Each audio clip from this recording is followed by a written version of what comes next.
How to write a compelling protagonist. The story of Patricia Parksons, aka the Zida. What's going on, everybody? It's your boy Johnny the Hottie, and today we are going over one of the most compelling protagonists in all of fiction or comics in general, specifically Patricia Parksons. Now, before we get started with any of that good stuff, make sure you leave a like, comment, and subscribe because it's a vibe. Sorry, Siski.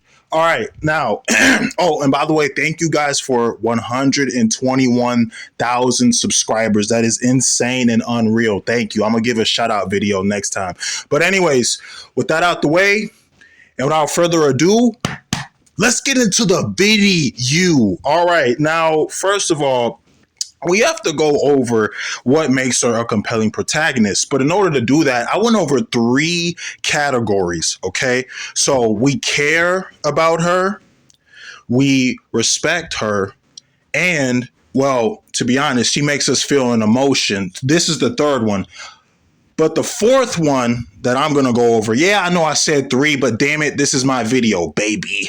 Okay, so there's 4, right? We care about them, we respect them, they draw emotion out of us, and then the last one would be like they move the action of the story, or the story is revolving around them. And then an optional one would be like what they symbolize and represent, okay? So let's go over Patricia Parksons, right? She was born in Manhattan, New York, moved to Queens, moved to Brooklyn, you know, the Bronx and stuff like that, was flipping back and forth. You know what I'm saying? It was her mother and then her father, right? But due to some complications that we'll get into another video, her father died when she was like 7. And then her stepfather came in her life. Her mother got remarried. But the thing with her stepfather is that, well, not even a year or 2 years into the marriage, he was being abusive and manipulative and stuff like that. And okay, you might want to cover your ears because this is going to get really gruesome and graphic. All right, I want to put this disclaimer down now. So he beat her mother, right? Patricia's mother, and then Patricia. He took her into the room, he held her down, and he slapped her around, and he violated her and, well, you know, raped her. And after that, her mother had the gun, and she shot her stepfather, right? Excuse me, getting a little choked up. And she shot her stepfather, but her stepfather survived, but he's in prison. But then the mom couldn't really take what was going on. And later she would die via an overdose, you know what I'm saying? And Patricia has to live with the death of her dad and the death of her mother and her stepfather being in prison, you know? Which we'll get into more stories about her stepfather in later videos. But already off the bat, we care about the character because of their past trauma and the wounds. These are psychological wounds. Physically, well, yes, she did get violated, but mentally she was violated and taken advantage of as well. And she lived with her grandmother while her, you know, this whole debacle was going on, and her parents are no longer with her stepfather in prison. And, you know, she loves her grandmother. She respects her grandmother. They get along very well. Sure, there's going to be some arguments between them, and there has, but I mean, that's just part of being human, you know. But already off the bat, we care about her because in general, there are 2 stories that we as humans like. They even done researches on this. Can you guess what those 2 stories are? If you can't, I'll tell you. The first stories are underdog stories, and the second stories are redemption stories. But when it comes to Patricia Parksons, she fits the first one. She fits that bill perfectly and narratively. She's an underdog, right? I mean, she's like, what, 5'4", 5'5". Yes, she has super strength, super speed, and regeneration, but the regeneration takes like an hour. I think what's mostly cool about her is her kind of like Dr. Octopus robotic arms, except there's 2 of them and not 4. You know, if that's the case, is he even an octopus? Anyways, we'll get to that later. But already we care about the character, right? She's basically the equivalent of a living punching bag. Who is punching that punching bag? Well, life is punching Patricia, right?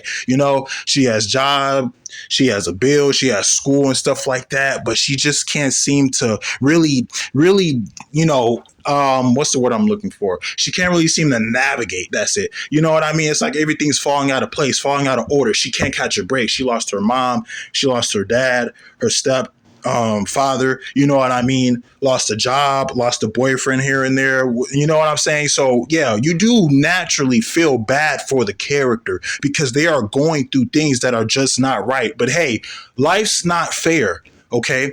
Now, let's move on to the second point. We care about the main protagonist. That's good. But it's one thing to care about somebody, but it's another thing to respect them. Now, why do we respect Patricia Parksons despite all the bad things she's going through? Well, because she has every reason, right, to become a villain, but yet she remains the hero. She always chooses to go down the path of heroism instead of villainy. And that's what makes her a compelling character, right? I mean, yeah, there were some times when she thought about becoming a villain. Obviously, it's natural, it's in their nature. Like the whole great and white suit saga, you know what I'm saying, with the whole black and gray robotic arms instead of the normal gray ones that she has and things of that nature, right? And yeah, they do a little dabble. What if she was edgy or badass, like a superhero turned wrong? But for the most part, canon wise, she stayed true and loyal to her beliefs and values, okay? And another reason why we respect her so much is because, you see, it's one thing to go through bad things in your life over and over again, but it's another thing to lie around and mope, complain, bitch, and moan and whine and make excuses, right? I mean, you're basically a crybaby, and nobody likes a crybaby unless it's an actual physical little baby, okay? But the thing with Patricia is she doesn't whine, she doesn't complain. Does she cry? Yeah, but that was only like 2 or 3 instances. Other than that, she just kept moving and pushing forward. Okay, so I do like how she's optimistic despite all the bad things that have happened to her and continue to happen to her. Right. So I guess another reason why we respect her is because for the main part, when she first became a superhero, when she initially came a hero, right? It was more so out of guilt and remorse because of her past traumas and transgressions, right? Now she's continuing and staying a hero out of admiration, respect, and love, right? You know what I'm saying? So this shows character growth and character development. And when you have these things, you can make a compelling protagonist and antagonist or even an anti-hero. Okay. Now there are some flat arc characters gone right, like for example, Superman, Sarkron, aka Kevin Josh. We'll cover him in more videos later. But these, for the most parts, is what draws people in and pulls their attention. Okay. So we care about her and we respect her, right? Now, let's go to what I said, right? The whole action thing and then the emotion. I got to wrap this up quickly. So, a good protagonist moves the story, whereas a not so good protagonist moves with the story. One is active, the other one is reactive. Okay. Now, most of the bad things outside of her childhood, right? Like, for example, trying to cure her professor's dementia, or Emma Brock, one of her main antagonists, escaping from prison, etc., was mainly due to Patricia's choices, right? And she has to be held accountable and responsible for those choices. You know what I'm saying? So all these things that are happening in the story, action wise, are because of her, right? Once again, a active protagonist versus a reactive protagonist. Do you get what I'm saying now? So once again, we'll cover this more in depth in another video. All right. Now, let's go over the emotions, okay, that she brings out of us, right? Now, obviously, the thing that happened to her mom was emotional.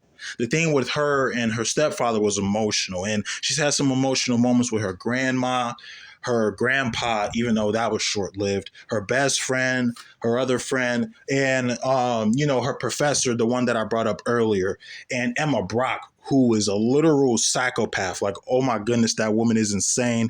If I'm gonna make a video, it's got to be on Patreon or something. I don't think I can say those things on YouTube, but you get the gist of it. So yeah, that's pretty much it. Now let's wrap this up with what she symbolizes and represents. Okay. Patricia Parkins symbolizes, represents, and shows us that no matter how hard life hits, you have to hit back harder. No matter how rough it gets, you got to be even rougher. A lot of bad things are happening to her, and a lot of bad things are going to continue to happen. Okay, but you have to stay strong, not just physically, but mentally, psychologically, and even intellectually speaking. She's the underdog in life's punching bag for a reason, and that reason is to motivate each and every one of us, because her biggest superpower is her never say die attitude. Okay, and that's something any one of us, me, you, man, woman, black, white, it doesn't matter. Any one of us can have that. And that's what truly makes her a superhero and a compelling protagonist. The Zida, Patricia Parksons. And that, ladies and gentlemen, is how you write a compelling protagonist. The story of Patricia Parksons. Let me know what you like and love about her, or do you respect her? Do you care about her, etc.? And thank you guys for watching this video. Once again, shout out to all of you, 121,000 of you.